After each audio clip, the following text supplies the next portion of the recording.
চাপের নাম বাপ। আমেরিকাকে ভারত সরকার বোঝাতে শুরু করেছিল এক সপ্তাহ আগেই। এবার আমেরিকা পাল্টা ভারতবর্ষকে জানিয়ে দিল F-35 ফাইটার জেট নিয়ে ভারত যেরকম চুক্তি চাইছে, ডোনাল্ড ট্রাম্পের সরকার সেরকম চুক্তি করতেই রাজি।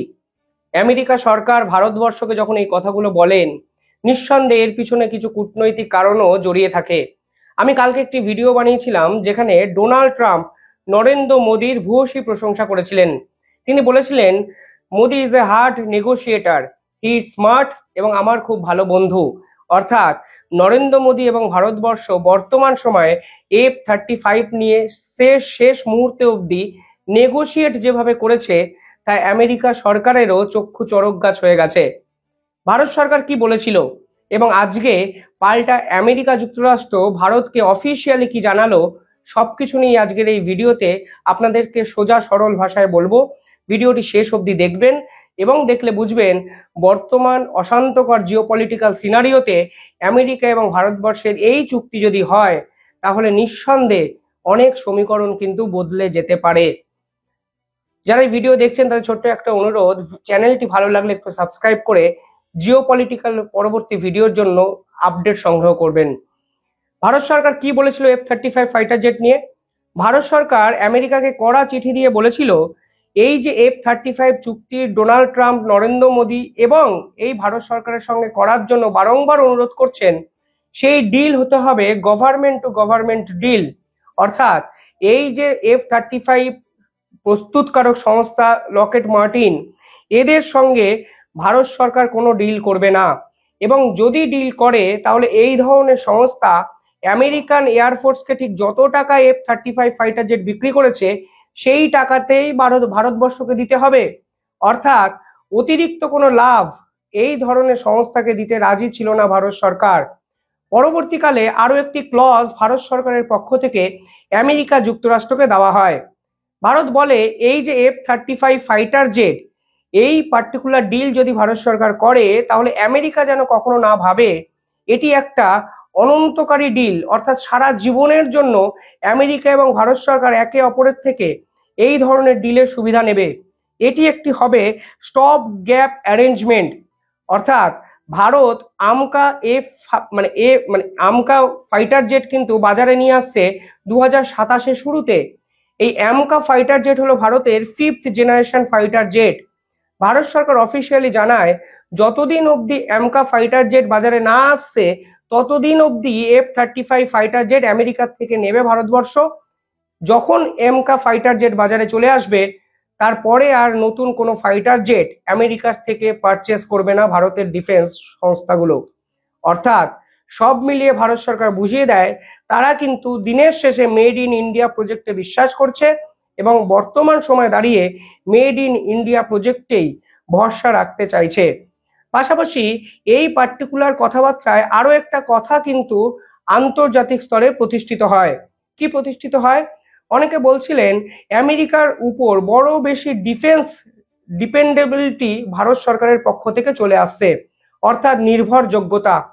একটি দেশের উপর আপনি যদি ডিফেন্স ওরিয়েন্টেড ক্ষেত্রে, সামরিক শক্তির ক্ষেত্রে সম্পূর্ণভাবে নির্ভরশীল হয়ে পড়েন, তাহলে কিন্তু ভবিষ্যতে লং টার্মে বিভিন্ন ক্ষেত্রে অসুবিধার সম্মুখীন হতে হয়।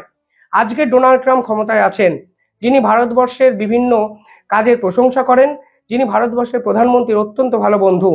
কিন্তু পরবর্তী সময় ডোনাল্ড ট্রাম্পের বদলে যদি অন্য কোনো ব্যক্তি আসেন এবং তিনি যদি ভারত বিরোধী একটা মন্তব্য করেন এবং ভারত বিরোধী স্ট্যান্ড নেন, তখন কিন্তু দুই দেশের মধ্যে হওয়া এই ধরনের চুক্তিগুলো আখেরে ব্যাকফায়ার হতে শুরু করে দেয়। ফলে সেই প্রেক্ষাপটে দাঁড়িয়ে এই ধরনের ডিফেন্স ডিল করার আগে অতিরিক্ত সতর্কতা ভারত সরকার নেবে, এটাই কিন্তু প্রত্যাশিত ছিল।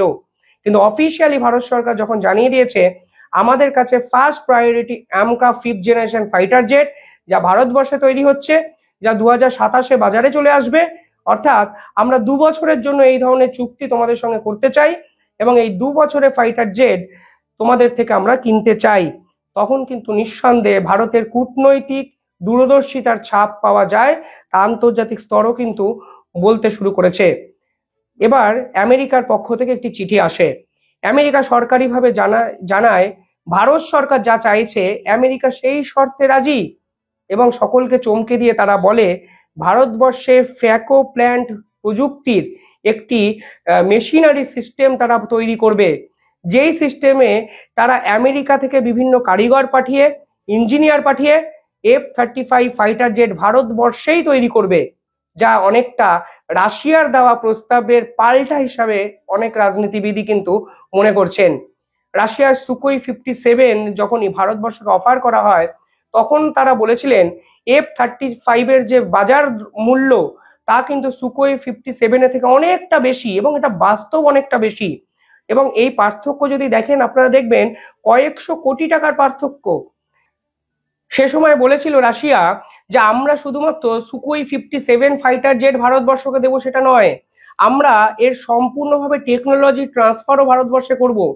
কারণ এর আগেও একাধিক চুক্তি মারফত ভারত এবং রাশিয়ার সামরিক বিভিন্ন অস্ত্রশস্ত্র একে অপরের বিরুদ্ধে আমরা একে অপরের সঙ্গে কিন্তু আমরা আদান প্রদান করেছি। এর ফলে বর্তমান সময়ে অনেক রাশিয়ানরাও কিন্তু ভারতবর্ষে এই ধরনের মেশিনারি কাজকর্মের সঙ্গে যুক্ত আছেন। ফলে এই পার্টিকুলার ঝটকাটা কিন্তু ডোনাল্ড ট্রাম্প প্রশাসন এক্সপেক্টই করেনি। কারণ রাশিয়া সম্পূর্ণভাবে 5th জেনারেশন ফাইটার জেটের টেকনোলজি ট্রান্সফার করবে, তাও ভারতবর্ষকে, তা কিন্তু আমেরিকা ডাইজেস্ট করতে পারেনি। কিন্তু আমেরিকা এইভাবে পাল্টা ভারতবর্ষকে পাশে রাখার জন্য রাশিয়াকে চ্যালেঞ্জ করবে, তাও কিন্তু আনএক্সপেক্টেড। অর্থাৎ তারা বলেছেন ভারতবর্ষের দুটো চুক্তি তারা যেরকম ভাবে চেয়েছেন সেভাবেই তারা মেনে নেবেন, এবং ভারতবর্ষের কূটনৈতিক চাপ আখেরে তাদের কাছেও কিন্তু পাহাড় পর্বত সমান একটা চাপ হিসাবেই তারা কিন্তু ট্রিট করেছেন, এবং তারা কিন্তু মাথা নত করলেন। এমনকি কিছুদিন পরে, এক সপ্তাহ পরে, এই যে F-35 ফাইটার জেট, তা যে প্রস্তুতকারক সংস্থা লকহিড মার্টিনের অফিসিয়ালরা ভারতে আসছেন ইন্ডিয়ান এয়ারফোর্স এবং ডিফেন্স মিনিস্ট্রির সঙ্গে একটি বৈঠক করতে। এই বৈঠকেই প্রাথমিকভাবে জানা যাবে যে ভারতবর্ষ F-35 ফাইটার জেট নিচ্ছে নাকি নিচ্ছে নয়। ভারতবর্ষ প্রাথমিকভাবে জানিয়েছিল তারা 2 বছরের জন্য 110টি ফাইটার জেট কিন্তু আমেরিকার থেকে কিনবে, যা কিন্তু আরো একটা আনএক্সপেক্টেড মুভ ছিল ভারতবর্ষের। এই মুহূর্তে সব থেকে বেশি F-35 ফাইটার জেট কিনেছে জাপান, 147টি। এরপরে অস্ট্রেলিয়া কিনেছে 100টি, এবং ইতালি কিনেছে 115টি ফাইটার জেট। যদি ভারতবর্ষ এই ধরনের চুক্তি সফলভাবে করে, তাহলে ভারতবর্ষ কিন্তু প্রথম 5-এ চলে আসবে যারা আমেরিকার থেকে সব থেকে বেশি F-35 ফাইটার জেট অ্যাভেল করবে। আপনারা যদি কস্টের পার্থক্যে আসেন, তাহলে দেখবেন এই ধরনের চুক্তি এর আগে $1000 মিলিয়ন হওয়ার কথা ছিল, কিন্তু যেভাবে কস্ট এফেক্টিভ ভাবে ভারতবর্ষ এই চুক্তি করতে চাইছে, চুক্তির পরিমাণ কমে হয়তো $600 মিলিয়ন এসে দাঁড়াবে। অর্থাৎ এক্ষেত্রে ভারতের লাভই হবে। কিন্তু সুকোই 57 এর সাথে F-35 এর বাজার মূল্যের পার্থক্যটা কত? সুকোই 57 এর একটি পার্টিকুলার ফাইটার জেটের দাম পড়ে $35 মিলিয়ন থেকে $40 মিলিয়ন। ঠিক সেখানে F-35 ফাইটার জেটের একটা ইউনিটের দাম পড়ে $80 থেকে $115 মিলিয়ন, অর্থাৎ প্রায় ডবল। এখানেই কিন্তু ভারত সরকারকে রিথিঙ্ক করতে হবে এই পার্টিকুলার চুক্তি ভারতবর্ষের অর্থনীতির ক্ষেত্রে কতটা সাশ্রয়ী এবং কতটা সুবিধাজনক হতে পারে। পাশাপাশি রাশিয়া একদম আমেরিকার মতোই বলে দিয়েছে যে তারাও কিন্তু সম্পূর্ণভাবে টেকনোলজি ট্রান্সফার করতে পারে। এখানে ভারতবর্ষের কি করা উচিত? ভারতবর্ষকে অত্যন্ত স্ট্র্যাটেজিক কিছু কনসিডারেশন করা উচিত। মনে রাখতে হবে F-35 কে নিয়ে কিন্তু একাধিক প্রশ্নচিহ্ন এই বিশ্বতে উঠে গেছে।